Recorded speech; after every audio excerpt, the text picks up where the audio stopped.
We're the anchors of Queer News Tonight, and this evening we discuss the queer headlines. Layla will wrap up the OUTshine Film Festival with a bold love story, followed by an after party. And OUTshine at Home Virtual Festival will begin October 28th. Diverse LGBTQ leaders, artists, and disruptors, including Katie O'Brien, Trixie Mattel, and Jodie Foster, are recognized for advancing visibility, equality, and advocacy in the just-announced 2024 Out 100 list. A CDC survey reveals over 3% of high schoolers identify as transgender. The study highlights youth identity trends and alarming mental health disparities. Queer News Tonight has all the details. Governor Walz passionately supports LGBTQ rights and transgender healthcare during a conversation on Glennon Doyle's podcast with Abby Wambach. The first prosecution like it in American history as Texas AG sues Dr. May Lau for prescribing gender-affirming care to minors, citing state law violations and deceptive business practices. Good evening, everyone. Welcome back to Queer News Tonight. This is the world's first and only LGBTQ plus daily evening television news, broadcasting live and available on demand on your favorite streaming channels.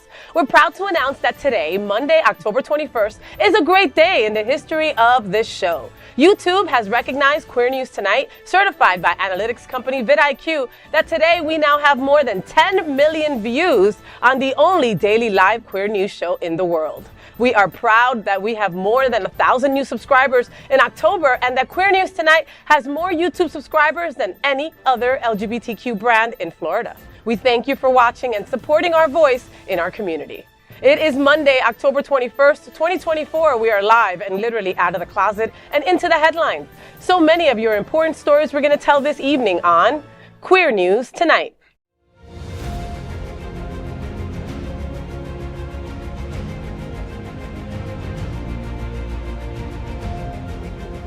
This is the world's first live daily LGBTQ evening news show, literally out of the closet and into the headlines on Queer News Tonight.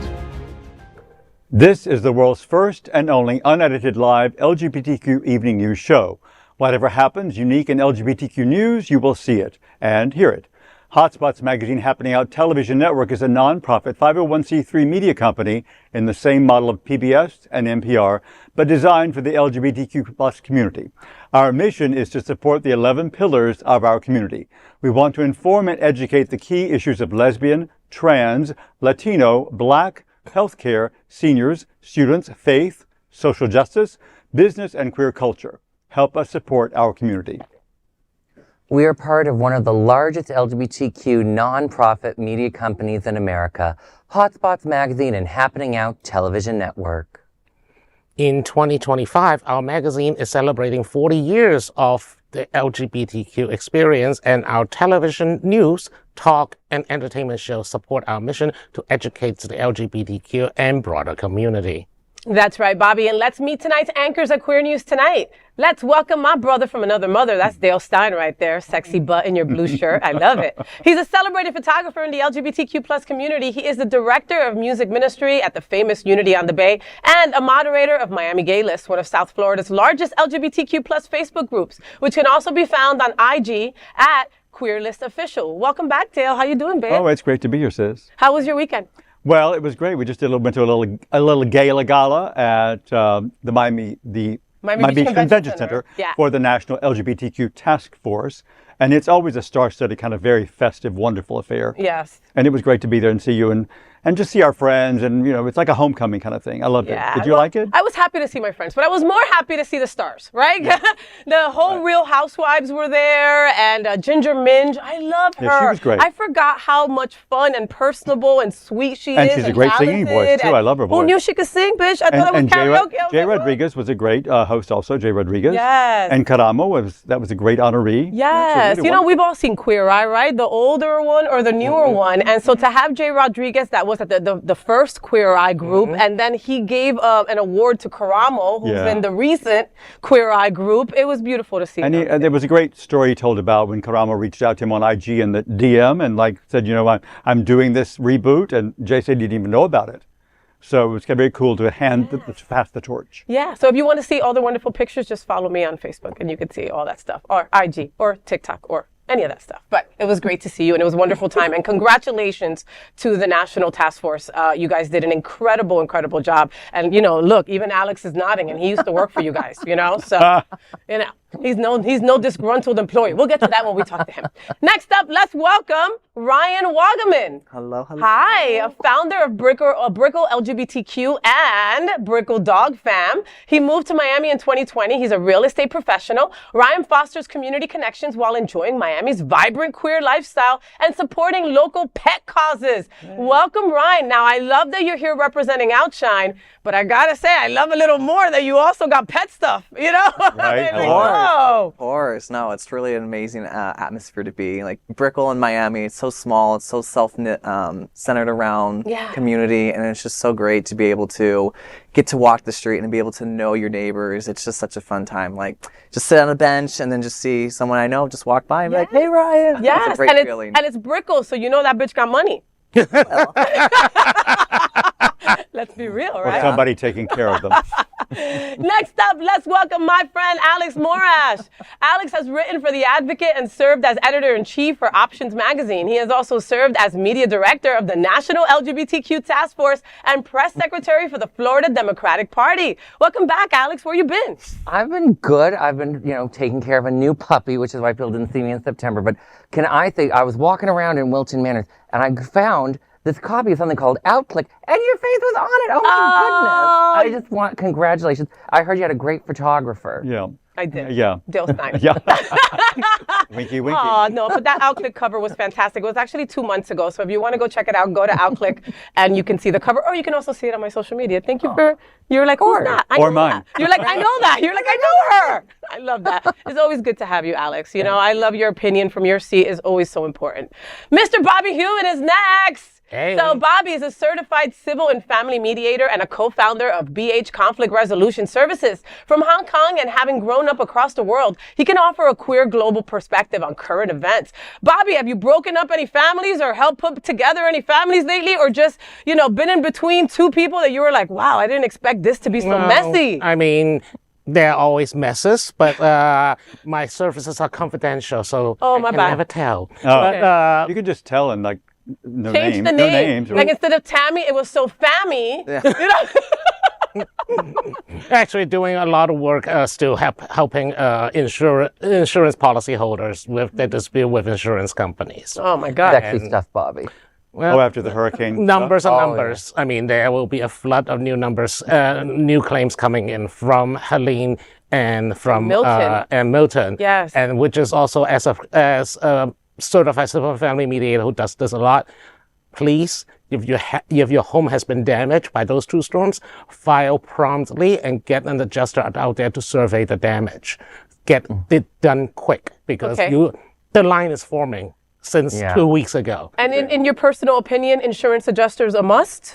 Well, you can file insurance without the adjuster, but they do the legwork. That they do some of the legwork. Okay. But you need. My advice is to find someone who is realistic with their estimates. Do not have someone who come in and sell you a pie in the sky estimate like, oh, you have a kitchen leak, let's replace the entire house. Mm-hmm. I know some adjusters do that. I'm not going to say who, but.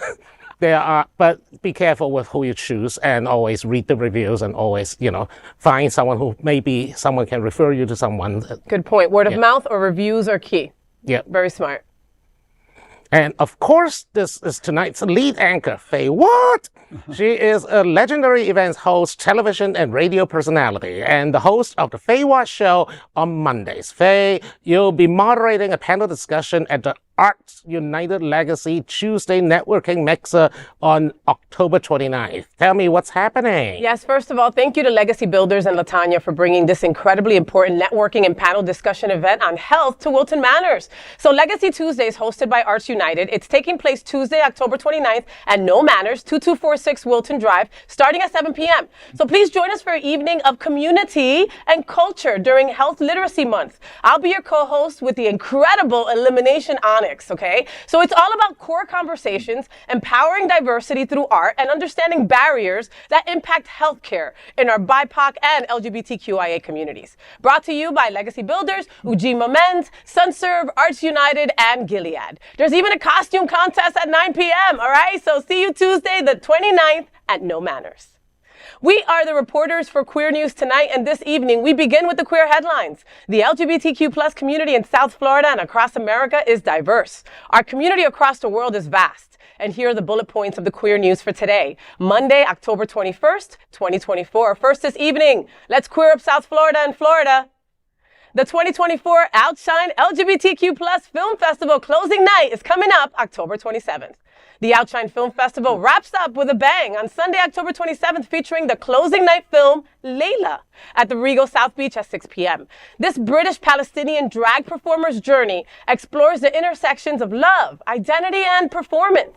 Layla captivates audiences with its bold narrative, blending raw vulnerability with onstage power. The film sets the stage for an exciting romance between Layla and Max. Max is a successful gay man.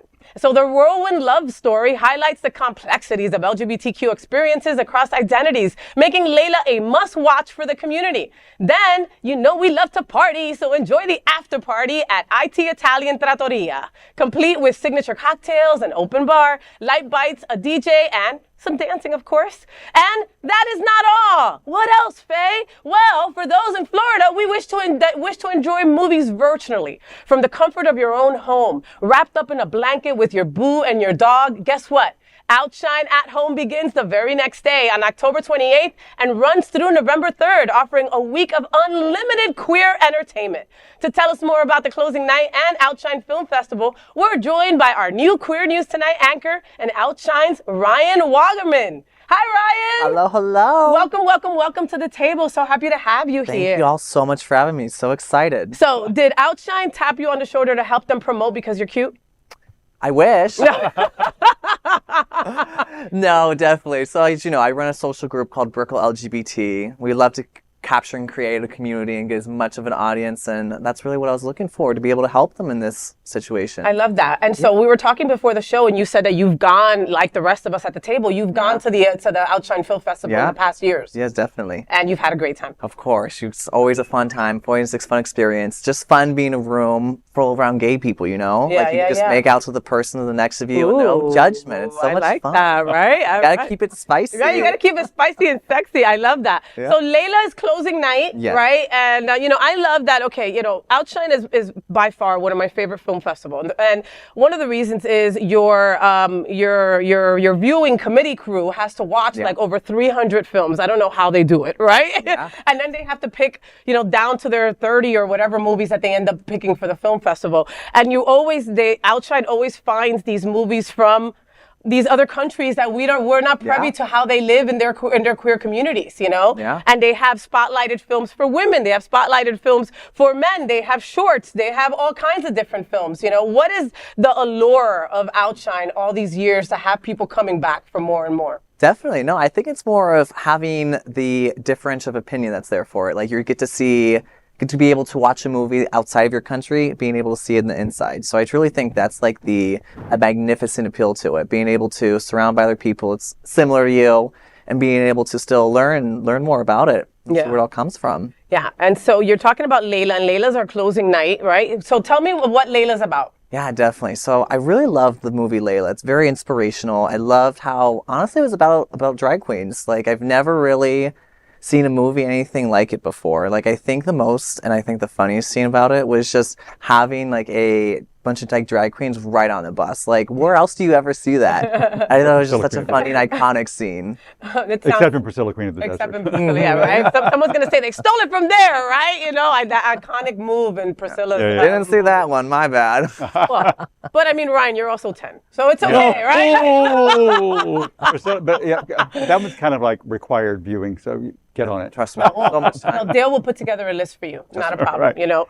And what I was saying before about OUTshine is that that, we love to party down here in South Florida, right? Of course. So it's not just, you had a women's spotlight, then you had an after party for that. You had the men's spotlight, you had a party after that. And so now for closing, of course, we got to have a party, right? Absolutely. And so everyone's invited to come to this party with the ticket to the movie. Absolutely. Everyone's always welcome to come. It's going to be a fun time, fun, fantastic evening. You get to meet fun, hot people there. So you get to have fun with it. So come on. Yeah. Okay, Alex, why are film festivals like this still so important? I think it's important to make sure that we're seeing all these different films and cultures. Like, I think OUTfilm, it's just so brave to have a British Palestinian actress or actor as the lead and to really be doing that as your final. Yeah. I'm sure they'll come under criticism from certain groups that I will normally have a tussle with for that sort of bigotry. But I think it's really brave and it's just great to see what's going on. And like, how can you say no to an open bar at the end? Bobby, what do you think? Well, I mean, I think I'm just going to echo Alex and say that, like, the exposure of culture, other culture especially, gay culture from other civilizations is very important. I mean, we are very used to the Western way of looking at things, like more liberal, more open. Our identity is our own. But there are countries and and cultures where this kind of identity is still oppressed, or at least even punished. Yeah, punished, but even be invisible. So it is important for these voices to be heard, and film festivals like OUTshine is the way to do it. Yeah. And I think one of the really big important features of the film festival itself is the bringing together of our community. Because we come together for a lot of parties, a lot of galas or whatever, different things. So this is coming together for a cultural experience with the film. Yeah. And then the party. But this is the first year, of course, we know that they're doing both Miami and Fort Lauderdale combined. Well, not at the exact same time, but combined in a very different thing. So I think also just to give kudos to the film festival, because I first photographed that festival quite a few years ago when it was called the Miami Gay and Lesbian Film Festival. It has really continued to evolve and to continue to evolve and become something new and fresh every year. And then kudos to them and to Dino, our friend and fellow anchor, who is one of the persons who views all those movies. All those films. I don't know what time with the amount of ass that he gets. I don't know how. And the traveling he does. And the traveling that he does, right? And mentioning Dino, I wanted to say hello to Joe. I want to say hello to Jennifer Chris. I want to say to Mark Gilbert, to all you folks out there who tirelessly work for OUTshine. You guys are incredible. Ryan, for all you do for them as well. It's a lot.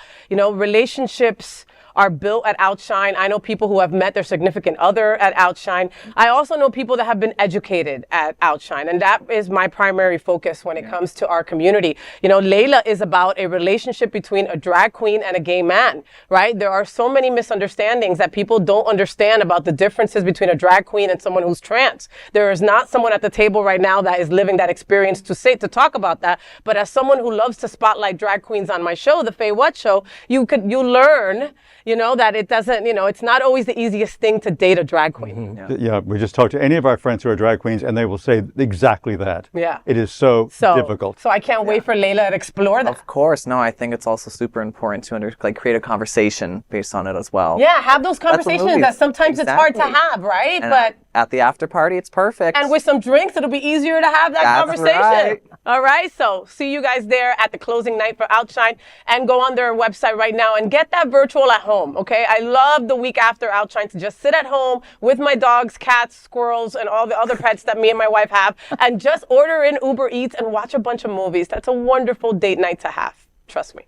Next, let's queer up gay culture. Out 100 honors 2024's most influential LGBTQ+ figures. Out Magazine's prestigious Out 100 list has returned for 2024, celebrating the trailblazers, disruptors, innovators, educators, and storytellers who have made significant strides in advancing LGBTQ+ visibility, advocacy, and equality. This year's honorees include a diverse range of artists, activists, and leaders, each leaving an indelible mark on their respective fields. Katie O'Brien, Malia Joy Moon, Cynthia Erivo, and drag sensation Nymphia Wind are among the creative powerhouses featured. The LGBTQ+ cast of Wicked also received accolades. Disruptive forces like Natalie Wynn, Nicola Alexander, Patty Genoa, Pablo Vittar, David Lauterstein, and Fred Kearney have been honored for their contributions to culture and community. Queer educators like Nick Adams, James Black, Callie Rice, Jamie Citron, and Asara Tualo are also included in the list. T.S. Madison and Jodie Foster are being recognized as groundbreakers, while drag icon Trixie Mattel and tech leader Johan Munsinge are being honored as innovators. In the storytelling category, figures such as Mark Cortale, Laurie Hernandez, and Taylor Tomlinson are being celebrated for shaping narratives that resonate with the LGBTQ+ audiences. Justin Torres is also recognized. The Out 100 list allows our entire community to come together and celebrate those who have propelled the advancement of the community. Congratulations to Out and those recognized in the Out 100. This is always an exciting list to see. You know, you just want to read through the pages or now online and just see who's included. And I keep longing to see you there. Did they pick Faye this year? Where's Come on. Faye? No, I think it's super exciting. And it's also interesting to see who's included, because there are a lot of new people, a lot of the older people. I think it's a great list. I love it. Yeah, and I love that they pull a little bit of each part of our queer community, right? It's not just the influencers. It's not just the people we see on TV all the time. It's exactly like Dale said, the disruptors, right? I love that word, the disruptors, the people who are not afraid to be themselves no matter what, right? Mm-hmm. No, it was a nice list to look through with everything going on. You know, I was a little sad that no one called and asked if I wanted to be on the list. But, you know, every year that Out does this, it's wonderful. And it's a lot of work to identify 100 people. So I really give kudos to the journalists over at Out and all at Pride Media in general for their hard work on this sort of list. Because it's just so hard to put it all together. What do you think, Bobby? I think it's great. And also, at least our list is less scandalous than the Forbes 30 under 30, which has produced what? I think they produced the Theranos woman. They produced that kid who is now in prison for scamming $2 billion Bitcoin or something. Be a little more specific one of the about crypto that. people. Yeah. Oh, the crypto guy, right. Yeah. But I mean, it is best that we celebrate the community, the people who actually have an impact on our community, not just sitting around and look pretty. I mean, present company accepted, of course. Thank you. Appreciate that, Bobby. You know, Dale's going through the list, and I'm like, oh my God, that's my favorite. Oh my God, that person's my favorite. Oh my God, no, I love that person. I mean, from Pablo Vittar, Nymphia Wind, the Wicked cast. I mean, come on. You had me at the Wicked cast. T.S. Madison, I love her. Trixie Mattel. Jodie Foster, bitch. All right, that was the first lesbian I ever loved. Ooh. Right. Not you guys? No. Who's your favorite on the list that we talked about, right? Honestly, Trixie. Right? She's just been an inspiration since I was even a little bit younger. So yeah, just really amazing. And she's in everything, you know. Supposedly she was taking a break. Yeah, that bitch is doing everything. She did a 4-month break. She's in everything, and we're always talking about her in the news, right? And she did those 2 TV shows with Max. I love both seasons. Where she built the Trixie Motel, and then she got a house, and I just absolutely I'm like, she needs to buy something else to redo with her and her boyfriend, because they're just so cute together. And they're so good at it, right? Right. She needs to buy a condo in Brickell. Right. Well, you heard that, Trixie? Get on over here to Brickell. Realtor. Right. What's next, Alex? Next, let's queer up youth and students. CDC survey reveals over 3% of high school students identify as transgender. A groundbreaking survey by the U.S. Centers for Disease Control and Prevention reveals that more than 3% of high school students identify as transgender, marking a significant finding in understanding youth identities. This result aligns with a 2022 Pew Research Center survey, which found that 2% of adults under 30 identify as trans, with an additional 3% identifying as non-binary. The data reflects a broader trend of increasing comfort among younger generations with LGBTQ identities.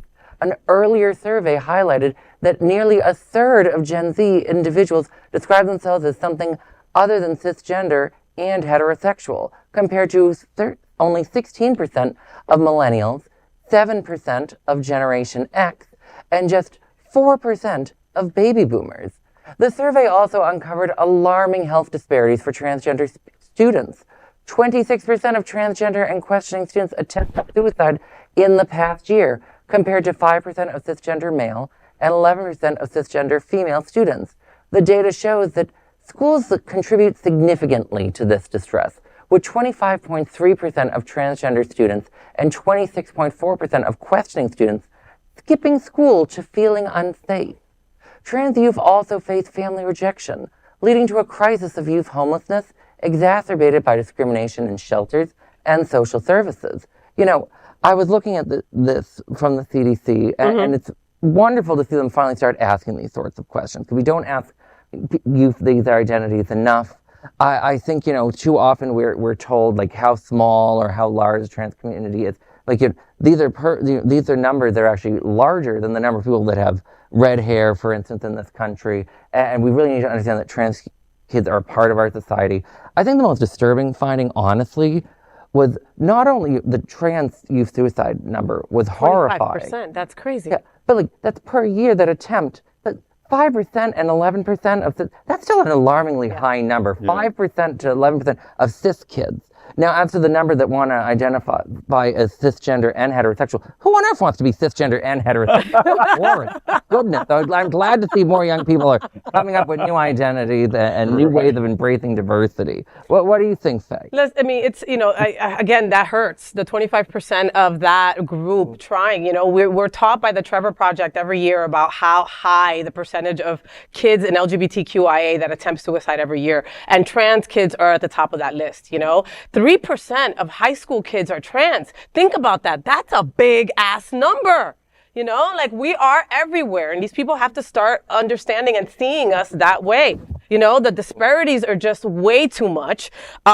These kids are not old enough to really find resources on their own, yet they're homeless, yet they're rejected by their family, yet they can't get the right gender-affirming care that they need that would actually prolong their life. CDC, AMA, they all say gender-affirming care, right, you are less likely to try to kill yourself if you're going through gender-affirming care. And gender-affirming care is not just getting a gender-affirming surgery. It's not, okay? It's psychological help. It's help just living day to day as as the sex that you authentically feel you are. There are so many things that come with that. Resources, therapy, a bunch of stuff, And I mean, think about when everybody at this table was a teen. It's hard enough being a queer kid. It's hard enough being a gay boy, right? But then imagine looking in the mirror and knowing that you're in the wrong sex body. That's gotta be so tough. And then know that your educators are not helping you, that the government doesn't want to even see you. I mean, that's a lot for a freaking 11-year-old kid. If the government will deny access to what restroom you can use, or even just trying to deny what pronoun you want to be used. Yes. These things really do affect kids on a very personal, emotional level. And kids as young as 5 or 10, can deal with these situations. And when the schools don't support them, it's horrifying. But there's also the entire thing that culturally we have some ridiculous queer forces, anti-trans forces specifically. Yeah. People like Elon Musk, who's worth $bazillion and use his platform for evil. Just say it, for evil. No, screw that guy. He is evil. Yeah. And also, not to mention the turf in chief, J.K. fucking Rowling. All right, the turf. And this is all. This is why it's so important to vote now that we are in full voting season. It's so important because if the party that is so, if they get in power, these numbers won't even be reflected properly. They won't be accurate. They'll be hidden. There won't be accurate information for us to even be bemoaning. Yeah. So it's so important to vote. Vote. Yeah. Blue.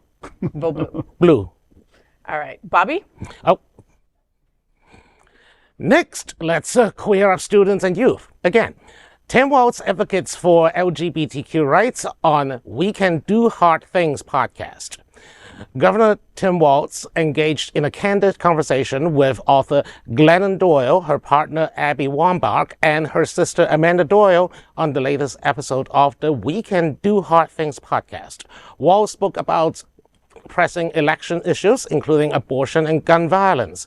Midway through the discussion, the focus shifted to the challenges faced by queer youth, particularly trans kids. This prompted Walz to deliver a passionate defense of LGBTQ rights, including transgender healthcare. Wambach initiated the topic by recognizing Walz's early support for queer youth, asking, quote, "Well, thank you, Governor Walz, so much for protecting even in the late 90s queer kids. And so I have to ask, what will Harris-Walz administration do to protect our queer kids today?" End quote. Walz highlighted positive legislative actions such as codifying hate crime laws and increasing education, while stressing the importance from using his platform to advocate for LGBTQ rights. He noted noted the critical roles judges play in safeguarding medical care for queer youth. Walz also condemned the surge of national anti-transgender attack ads, notably funded by the Trump administration. He said, quote, "We see it now. The hate has shifted to the trans community. They see that as an opportunity."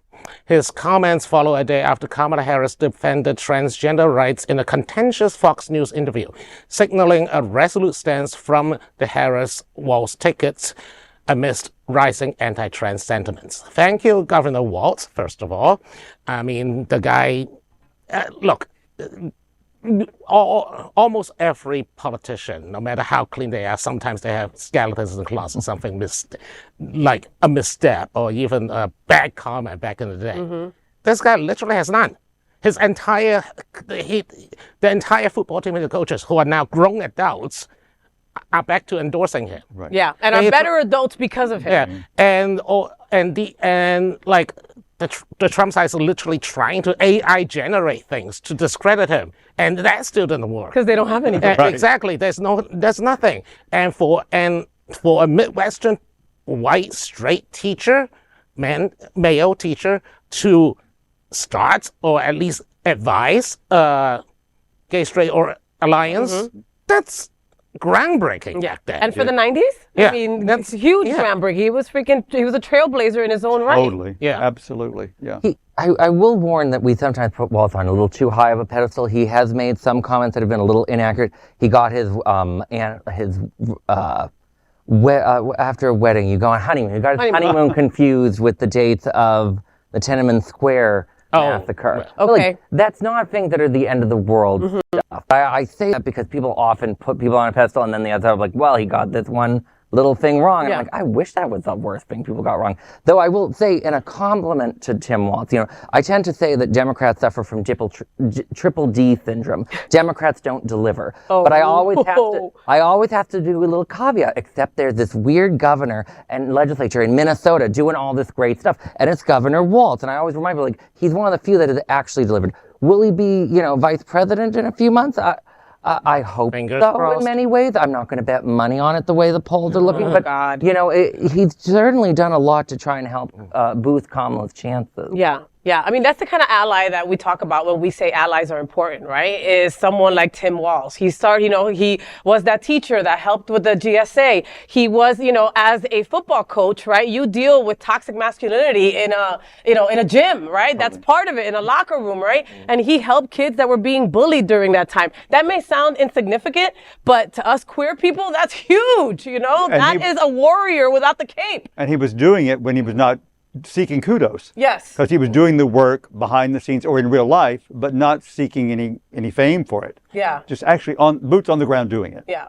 Yeah. I also want to point out that, from between two sides, that we have a very different way to looking at this kind of civil rights issues. We want to legislate nationally. We want to have equal rights, everyone to everywhere. That's why Republicans and the rights like to dig under and go, like for abortion rights, right? Let the states do it themselves. Yeah, focus on like states' rights, or even infiltrate school boards. Like they're looking into a situation or politics where back then, it wasn't really about politics. They radicalized the race. They polarized the people and leave a disgruntled minority, often bigger than minority, to take over. And we sometimes just we take our eyes off the wheel for a second, and that happens. But that's also the history of the United States. If you really want to go where does the state rights against equality come from? The first concept of equality, which was turned into a states' rights issue, was let's let slavery stay to the states. And everything to this day, unfortunately, with the U.S. Constitution and the way we deal with civil rights, still is coming from that basis of slavery. Very true. Which is white supremacy. Very true. Which is white supremacy. Ryan, how does this wash all over you? Tim Walz, do you like him as a speaker? What do you think about him having the backs of the queer community and even talking about trans rights? Lots of people don't even want to even touch the subject. Yeah, definitely. So, I mean, as you were saying about your statistics, so like I'm a zillennial. I'd say I graduated high school in 2017. I was openly gay in 15. Fortunately, I never really had, say, like any of those issues at the time. But no, I think definitely it's a unique subject that necessarily I can't comment on because I don't necessarily know what's all about in there. Okay, you're gonna vote though, right? Of course. Okay, early voting has started, so get your beautiful ass to some Brickell Place and go vote. Definitely. Right? Brickell Place. Next, let's queer up health. Texas Attorney General sues doctor over gender-affirming care. Texas Attorney General Ken Paxton has filed a first-of-its-kind lawsuit in American history. He's made headlines by suing Dr. May C. Lau, a prominent physician, for providing gender-affirming care to minors. The suit alleges that Lau, a professor at the University of Texas Southwestern Medical Center and a practitioner at Children's Health in Dallas, violated Texas laws against gender-affirming care. Paxton claims she prescribed cross-sex hormones to at least 21 young individuals for gender transition. Additionally, he accuses her of violating the state's business code by allegedly engaging in, quote, false, misleading, and deceptive acts, end quote, to mislead pharmacies and insurance providers regarding her testosterone prescriptions. In a press release, Paxton stated, quote, growing scientific evidence strongly suggests that gender transition interventions prescribed to or performed on children in an attempt to anatomically or hormonally alter their biological sex characteristics have damaging long-term consequences, end quote. This lawsuit follows a legislative ban signed by Governor Greg Abbott, which was recently upheld in court. You know, again, we were talking in a past story about gender-affirming care and how the Trevor Project states that children that are trans and their LGBTQ plus youth, right, if they have gender-affirming care and support, they're less likely to want to take their own lives, you know? The cruelty is the point here. Cruelty. That's a great way to put it. And also, it is also that quote that Paxton gave out, completely inaccurate. AMA, you know, the pediatric organizations, CDC all suggested that transition and the use of hormones as, you know, and it's a healthy way to start the transition process until we become an adult and you can perform, you know, surgical intervention. If you decide to go that gender conforming surgery. Yeah. The whole thing, they cherry pick evidence, and I'm guessing that it is I don't know which court held that up, but I'm going to guess it's probably a Republican appointed judge. You think? Yeah. Probably the Trump judge who was in that one county in northern Texas, the federal court of northern Texas, that have rubber stamped every single ban. They try to ban birth control pills. They try to ban morning after pills. They try to ban RU486. They rush it to the courthouse, and the guy would just rubber stamp it because he is a Christian nationalist. Yeah. We are literally seeing in Texas and also in our home state in Florida the effects of Project 2025. You don't actually have to wait to see it. It's not going to be like looming in the distance. No, it's already here. It's seeping in already. It's seeping and in. it's really the politics of fear.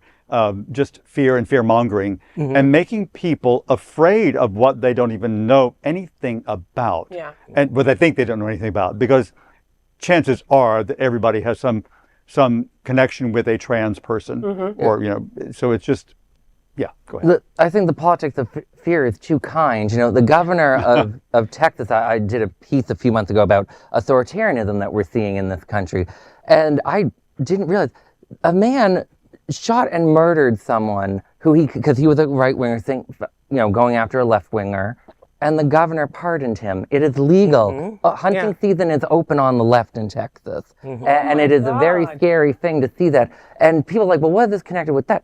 They're now going after queer kids in a very violent way, prosecuting a doctor for gender-affirming care, which, as you were noting, and like I have a friend who's a therapist who helps trans kids.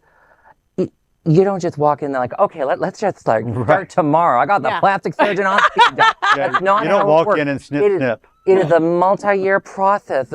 You often have to live with the other for at least a year. Yeah. And it's a big thing. And also, like, let's also remember, because people talk about, like, oh, well, you know, sometimes people they want to detransition. I'm like, people are more likely to get rid of their Harry Potter tattoo than they are to detransition. Very so true. we do need to remember that when we talk about this. This like whole thing about like, 1 in 3 kids want to detransition. No, that's blatant lie. Yeah. They found one or two people who have this detransition, put them on a pedestal for that. pedestal, give them an X account, and Elon Musk will amplify their voice. And I do want to say, there's nothing wrong with detransitioning too. For the kids that you have to go through your feelings in that journey, that's okay.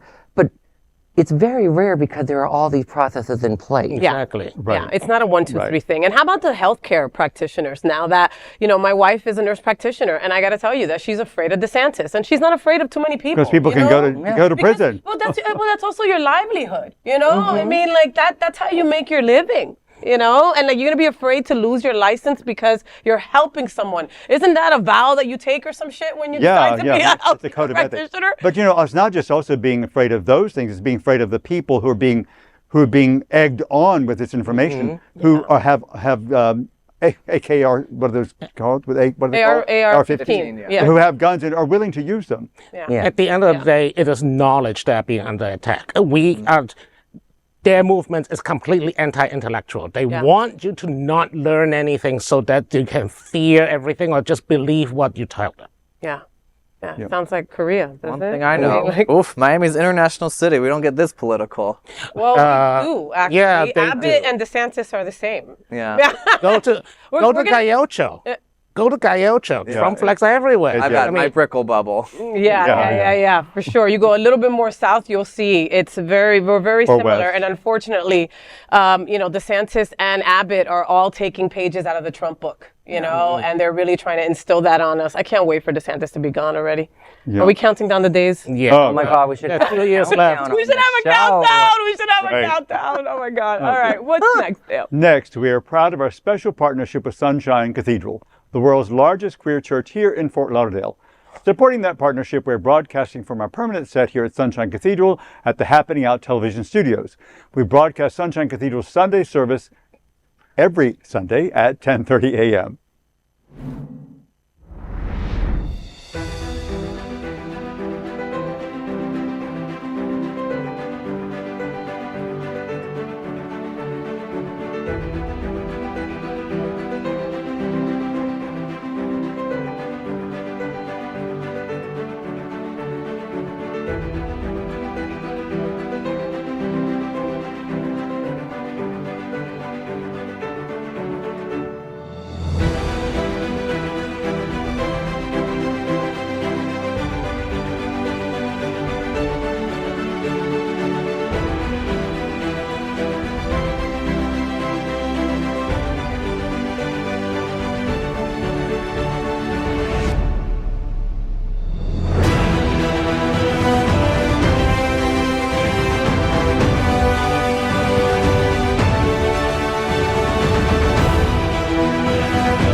We finished tonight's Queer News headlines with a segment we call LGBTQ Plus 1 Minute News. LGBTQ 1 Minute News, let's queer up lesbian culture. Cynthia Erivo says Wicked's true love story is between Elphaba and Glinda. Cynthia Erivo, who stars as Elphaba in Wicked, shares her insights as this year's cover star of OUT100. In her cover story, Erivo emphasizes the film's central plot, describing it as a beautiful love story between two characters, played by her and Ariana Grande. Through Fierro, played by out actor Jonathan Bailey, is a romantic interest in it. Erivo insists the real love story is between the women, highlighting how they see each other beyond surface-level insecurities. She added, quote, "The story of these two is really, really special, and I think that we underestimate the power of platonic love," end quote. This was a similar observation that Wicked Broadway star Idina Menzel made this last year in her interview with Queer News Tonight's Al Ferguson. She said that Elphaba was a queer character that understood the rejection in the world and how she survived and then thrived. Wicked arrives in theaters on November 22nd. You know, I was reading her state this, and normally I think that's very wonderful, but she's also been criticizing people online for having fun with the posters and doing their own interpretation. I was going to mention that. Yeah. And I'm just like, I get the ugliness of how the poster might have been in a way and how we need to be careful, but like, if you're telling people not to take creative liberty, then I'm sorry, then you shouldn't be trying to take creative liberties yourself. Like, you know, but that being said, Menendez, she can never do any wrong with me. So I love her. So are you dissing Cynthia Erivo? No comment. Look, I think Cynthia Erivo is just such a beautiful human. I think that she was so perfectly her voice cast. is phenomenal. Her voice is phenomenal. I would watch her and Ariana Grande have sex in a second.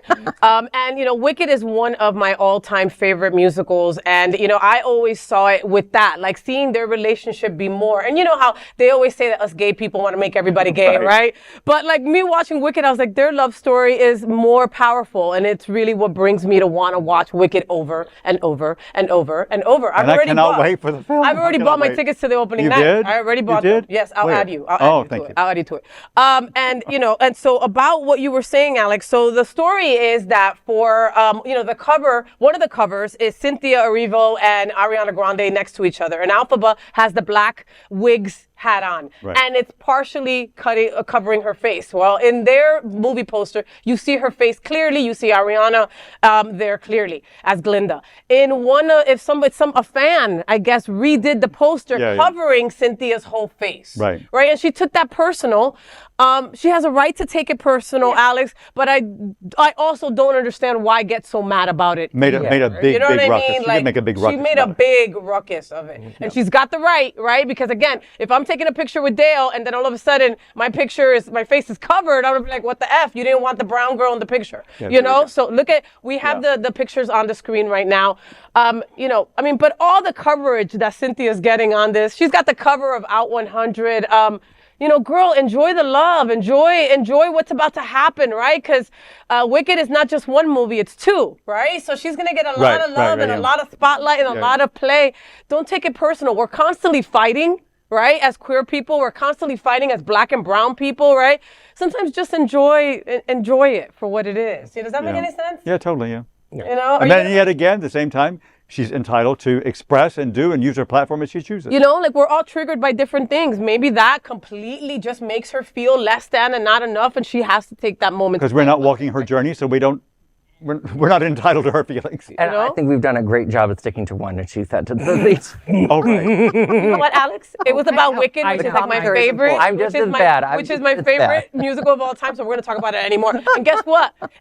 Alex? I'm going to go and ask Ryan what he thinks. Ryan! That's right. To make it even longer. Honestly, Ryan, are you going to watch Wicked? You said all my thoughts. Yeah, you've said all my thoughts pretty much. Like, you had it all. Between hat coverage, you got it all. Okay, but did you see the play? Yes. Okay, thank God. I was about to have a heart attack with Ryan, boy. Let me tell you, because I mean, he didn't know who Priscilla was. We were gonna have some. Oh yeah, that's a gay 101 moment. We're gonna have to revisit down the road. We'll help Ryan with that. Help me with my culture, please. I love it. Bobby, what's next? Boy? All right, LGBTQ 1 minute news. Let's queer up gay culture. Michael Jordan is watching, and you're wearing the wrong pair of briefs. Basketball superstar stole his goods in his underwear. Do you remember? Jordan's partnership with Nike might have revolutionized athletes' endorsements, but his 32-year relationship with Hanes was equally iconic. One memorable 90s commercial featured 4 dudes lounging in the locker room. Confidently sporting their white briefs, enter MJ, and suddenly the vibe changes. When he pulls out a pair of red briefs, their confidence falters. The next time, the guy showed up in red undies, only to have Jordan coolly reveal black patterned briefs. Needless to say, queer fans love how Jordan kept the guys chasing his approval with their ever-changing underwear. It sounds just like a story on Wilton Drive or West Hollywood. Well, first of all, I don't think it is legal to wear what most gay men wear under our pants on Wilton Drive. But there are way too many openings. It's a violation of city code. Yeah, right. Wicked Manners is coming up next week. Oh, Everybody's going to be out there in their tidy whities or anything they want. And a harness. Always a harness. Fun Wilton Manners history. There was a gentleman, I believe, in 2019 that was bicycling without he had boots on, and he decided to trade them to a store for some reason, but he then didn't wear anything and he rode off. police did escort him off the drive shortly after. Oh my God. Oh my God. But there Can I was just a... say that commercial is hot. But even it's now, so, right? It's so gay. Can you imagine like a modern day reincarnation of this commercial? But he should remake it. No, Right? no. Absolutely, I want to just give do. it. I want to give it to like the Kelsey brothers this time. Yeah. Oh, come on! The no. Swifties will lose their goddamn minds. No, they would lose their freaking minds. I know somebody who's dressing like him for Wicked I'm Manners. sure somebody's too. going to come at them as a couple. Of course, with the cat. Of course, with the cat. All I want to know is if Michael Jordan has a pair of Hanes from 32 years ago that he still has now. It's probably in a museum somewhere. probably worn once. I mean, it's probably like Planet Hollywood or something. Yeah. LGBTQ plus 1 minute news. Let's queer up South Florida and Florida. Equality Garden Club November Plant Fair is here. The 11th annual Tropical Plant Fair is set to take place from November 9th through the 10th, 2024 at Richardson Historical Park and Nature Preserve. Vendors like Plants Be With You, Community Garden Center, and Backyard Blooms will be there to offer a wide selection of unique plants and gardening resources. Hosted by the Equality Garden Club, this fair continues the club's mission of providing valuable gardening knowledge to South Florida residents, especially those unfamiliar with the local Zone 10 climate. Since 2013, the Tropical Plant Fair has grown significantly. Proceeds from the event support grants to local nonprofits focused on community education. The event is a must for plant lovers looking to connect with experts and expand their collections. And it's also a must for people like me that kills every single plant she gets. Like, I literally, people will give me a beautiful orchid and I'll be like, do you really want to give it to me? Because it's gonna die. I am no, joining you. This plant, no one could die. No one could kill it. I've killed all those plants that they say nobody can kill. So I will be at this event. They walk in your house and you're like, oh, no. Dead. I join you in the Black Thumb Club. Aside from a single cactus, I cannot keep anything alive. Okay, my husband is alive, but you know. I mean, seriously, it's all about the plants. And I mean, they give us so much, they give us so much love. We get to look at them and enjoy them and oxygen and all that. And I'm murdering them. You gotta feel the vibes, feel the energy. You got plants over there in Brickell? Of course, because I'm in a concrete jungle. I love to have a little tropical oasis in my house. So I have like plants hanging from my ceiling. So you're one of those plant daddies. I'm one of those plant gays, yes. You have a green thumb. Of course. Oh, you know, I'll keep it alive. That is sex, and he'll stick that thumb wherever. LGBTQ plus 1 minute news. Let's queer up gay culture. Check out these queer celebrities embracing fitness with pride. LGBTQ plus celebrities in the gym? Yeah, we love fitness and so do these amazing queer celebrities. Whether it's at the gym, running outdoors, or working out from home, these stars are showing us how it's done. Their Instagram feeds are filled with workout selfies, showing off their toned physiques, drenched in sweat and rocking those tiny gym shorts. Queer News Tonight will help connect all the dots. Jonathan Bailey, Lee Pace, and Brian Michael Smith seem to be in love with their workout routines, while Wilson Cruz and Nashuti Gatwa also inspire us with their commitment to fitness. How can we forget Olympian Tom Daley, actor Campbell Harrison, Troye Sivan, and Jamal Sims? We're certainly not complaining about the eye candy these stars share, but more importantly, they remind us to embrace our health and fitness journeys with pride and confidence. Yeah, the pride and fitness journey. And no, it's all about the eye candy. Trust me when I tell you that. Yeah, I mean, look, Wilson Cruz used to. I'm aging myself now. My so-called life when he was just a little twink. Yes. Now he's like this hot six-pack. And look at those abs. Yeah, look at those abs. Look at those packs. Like he's a full-on daddy now. Yeah, and he's such an incredible advocate as well. I know, and he's great. Makes him even hotter. And also, I'm surprised at Troye Sivan workouts. I thought that he just breathes air. Like he doesn't. You just thought he was like a twink, and he just looks perfect. Like uber twink. He's a breatharian. Yeah, he was on the Miami diet. Just the Miami diet. Just water. That's a cortadito, some cocaine, and maybe an arepa here and there, depending on what day it is. That's it. The only thing that I'll say is, one, I love that Wilson Cruz is also a Task Force alumni, for those that want weird queer history. I don't think he got those abs being door knocking and the Task Force organizer, but, the other thing I'll also say is, they talk about the hot men in shorts. Well, our viewers know when it comes to exercising, I tell the men, you don't need the shorts when you're with me, dear. Oh, God. Well, LGBTQ 1 minute news, let's queer up entertainment. Cyndi Lauper says goodbye. Cyndi Lauper, the legendary singer, known for her powerful voice and vibrant style, is preparing for her farewell tour after a groundbreaking 40-year career. Lauper, who rose to fame with her 1984 debut album, She's So Unusual, captivated queer fans with hits like Girls Just Want to Have Fun, and her 1986 anthem, True Colors, became a symbol of LGBTQ advocacy. The song was inspired by her friend's battle with HIV and AIDS. A fierce ally of the queer community, Lauper has used her platform to fight for queer rights. She founded True Colors United in 2008 to combat youth homelessness. As she embarks on her 23-city Girls Just Want to Have Fun farewell tour, fans can expect a thrilling end to her touring days, but not to her passion for music and activism. As she celebrates this farewell tour, the LGBT community has so much to be grateful for with allies like Cyndi Lauper. Now, I first want to say that because I was born in 1984, I'm assuming the producers are having a go reminding me of how old I am.